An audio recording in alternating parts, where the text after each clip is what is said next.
Hi friends, welcome to friends kitchen. இன்றைக்கி நாம் என்ன பார்க்க போகிறோன்னா சின்ன வெங்காய கறி தாங்க பார்க்க போகிறோம்.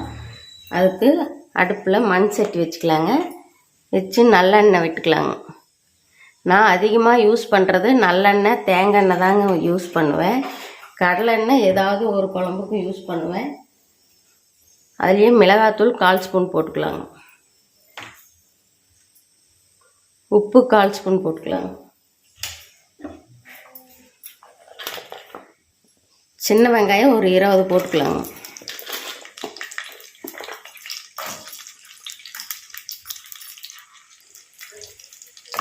இது நல்லா ஒரு 5 நிமிஷம் எண்ணெயிலேயே கலந்து விட்டு எடுத்துக்கலாங்க.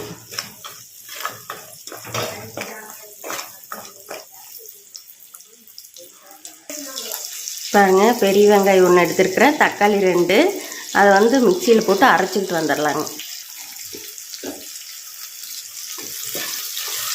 பாருங்கள், எண்ணெயில் இந்த அளவுக்கு சின்ன வெங்காயம் வதக்கிக்கலாங்க. நல்லா வதங்கிருச்சு. இப்போ தட்டுக்கு மாற்றிக்கலாங்க.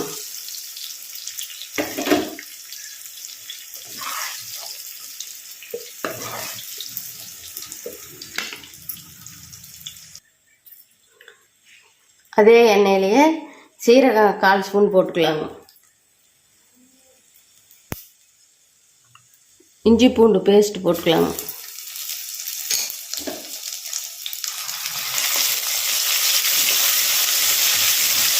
அது நல்லா பச்சை வாசனை போகிற வரைக்கும் 1 நிமிஷம் வதக்கி விட்டுக்கலாங்க.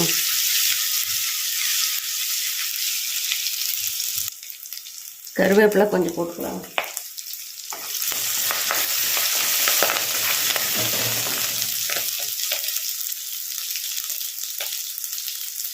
ஸோ வெங்காயம் தக்காளி விழுது அரைச்சிக்கிட்டு வந்தது சேர்த்துக்கலாங்க.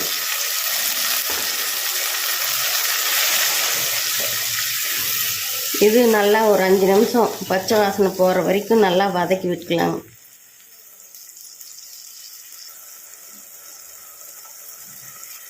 பாருங்கள், இந்த அளவுக்கு ஓரளவுக்கு வதங்கி வந்துருச்சு. இப்போ மல்லித்தூள் 1 ஸ்பூன், மிளகாய்த்தூள் 1/2 ஸ்பூன், மஞ்சத்தூள் 1/4 ஸ்பூன், பெருங்காயத்தூள் 1/4 ஸ்பூன், தேவையான அளவு உப்பு, இதையெல்லாம் சேர்த்திக்கலாங்க.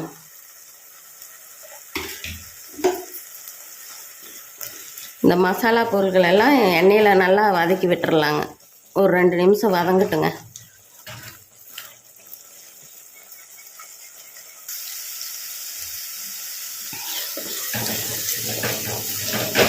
அஞ்சு நிமிஷம் நல்லா வதக்கி விட்டாச்சுங்க. இப்போ தயிர் 4 ஸ்பூன் சேர்த்திக்கலாங்க.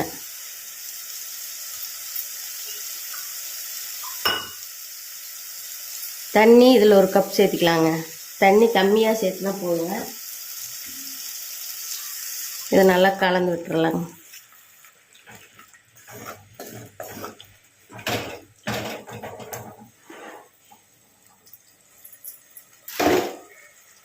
இப்போ எண்ணெயில் வதக்கி வச்ச சின்ன வெங்காயத்தை எடுத்து சேர்த்துக்கலாங்க.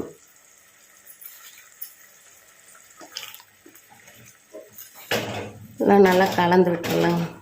அவ்வளோதாங்க. இது ஒரு 5 நிமிஷம் நல்லா கொதிச்சு வரட்டுங்க.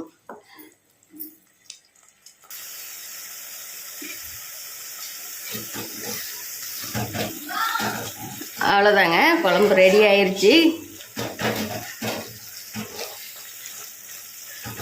பாருங்கள், சின்ன வெங்காய கறி ரெடி ஆயிடுச்சுங்க. நல்லா டேஸ்ட்டாக இருக்கும், சிம்பிளாக இருக்கும், ஆனால் டேஸ்ட்டு அருமையாக இருக்கும். நீங்களும் ட்ரை பண்ணி பாருங்கள். இந்த வீடியோ உங்களுக்கு பிடிச்சிருந்தா லைக் பண்ணுங்கள், ஷேர் பண்ணுங்கள், சப்ஸ்கிரைப் பண்ணுங்கள்.